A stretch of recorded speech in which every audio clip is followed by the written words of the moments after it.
رحمن يا رحمن ساعدني يا رحمن اشرح صدري قرآن املأ قلبي قرآن واسق حياتي قرآن رحمن يا رحمن. سلامونه نیکیلی دوستانو، تاسو ټول ته ښه راغلاست وایم د افغان دوا چینل ته. دوستانو، نن غواړم چې د افغاني ملحدینو دوه مخي یا منافقت تاسو ته ښکاره کړم.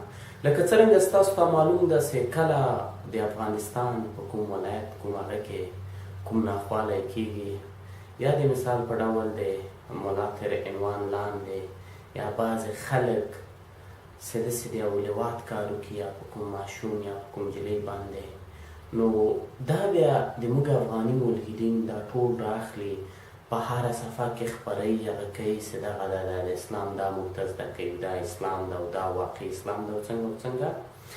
نو د دې ورته نور هم هغه کوي، اما کله چې بیا دغه خبره دوی سره مخ کېږي، بیا دوی دا عکس العمل نه کوي.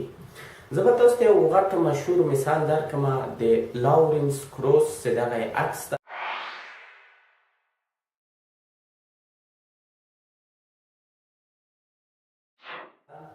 لاورنس کروس د تخیلي فزیک یا د کاسمولوژي فزیک په نننۍ دنیا کې د ټولو نه مشهورترینه څهره ده د ملحدینو په قات کې، او د فزیک څانګه کې ملحدین ټول هغې ته خپل رهبر وایي، هغه وایي، هغه تعقیبوي. او د دې یو کتاب د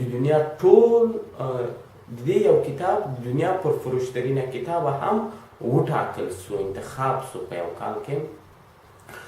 دوستانو، دغه لاورنس کروس مختلف جایو کې ځي، خبرې کوي، پروګرامونه کوي، هغه کوي چې د مسلمانانو سره هم ډیبیټونه کوي، مناظرې کوي. هغه کوي چې د دې یو مشهورترین مناظره له حمزه زورتس یو مسلمان داعي ده چې مخکې ده هم مسلمان نه و، اسلام یې راوړ، اوس مناظرې کوي. هغه کوي، یو تحصیل کده شخصیت ده چې د دې د مناظرې په جریان کې حمزه زورتس ښکنه پوښتنه کوي چې why incest is wrong، یعنی زنا د محارمو سره ولې غلط ده. زنا د محارمو سره یعنی خور له ورور سره، ورور له خور سره، ورور له مور سره، دغه ته زنا له محارمو سره وایي.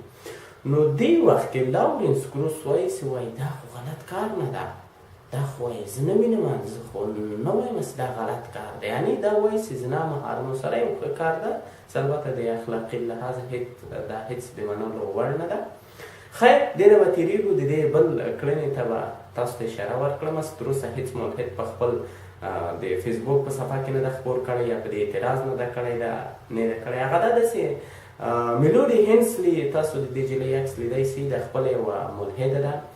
نو دا ډېر یو غټ علاقمند دی لاورنس کروس. هغه وویل چېرته لاورنس کروس چېرته یې خبرې کولې، خندرانې یې کولې. بیا دا هلته تللې وه، زه ډېر خوشحاله شوم، ته مې ولیدلې، ته داسې د موږ یو شخصیت، علمي شخصیت دی. هغه خیر، نو بیا دا خپل نمبر ورکوي، هغه ورکوي. دلته د نجلۍ دا وتهیي ډوډۍ لپاره، هغه لپاره کله چې ډوډۍ خوري هغه خوري. دا په د هوټل کې په جلکۍ باندې جنسي تعرض کوي چې خوشبختانه دا جلکۍ وتوانېده چې دا یې ټېله کړه، وتښتېدې دې څخه. بیا په د لاورنس کروس په بس فیټ کې دې ته یې هغه وکړه چې دا داسې یو شخصیت ده، داسې یو مالدار انسان ده، په ما یې دا کار وکړه، هغه وکړه. نو بیا د دې د څرګندونې د صفایي له خاطرې لاورنس کروس څخه هم پوښتنې کړې وې، هغه کړې چې دا څنګه موضوع. نو لاورنس کروس انکار یې نه سوی کوی چې ما داسې یو کار نه ده کړی، هغه نه ده کړی، ځکه چې طبعا هلته به کامرې او هر شي بیا د ثبوتو د هغه له خاطره. نو دې ویله چې نه، دې کې د رضایت هم و، هغه و. نو که د دې کې د رضایت کار و، نو ولې به یې دا کار کوه، ولې به درنه تښتېده، هغه کېده. خیر، نو دغه عنوان ګوره ډېر یو مشهوره جهانی څهره ده د ملحدانو قد کې ټولې پېژنې هغه کېږي. کله چې دې دا کار وکړه، یو ملحد هم په دې نیوکه ونه کړه، حتی یاد یې ونه کړه، هغه نه کړه.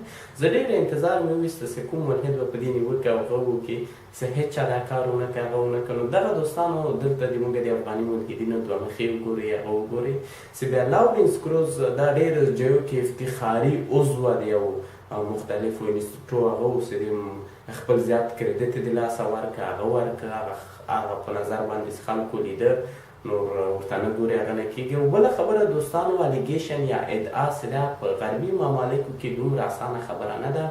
څوک په چا ادعا کوي په مشهورو څېرو باندې هغوی باید ورته شواهد ولري هغه ولري که نه هغه په چا باندې چې دا سوی ده او هغه بېرته که اعتراض وکړي هغه وکړي د دولت لخوا هغوی دواړه تعقیب کېږي او که چا ادعا کړې وه او شواهد یې نه درلودل هغه نه سوی کوی په میلیونونو جریمې تاوان باید ورکړل سي. زه باید تاسو ته یو غټ مثال ورکړم.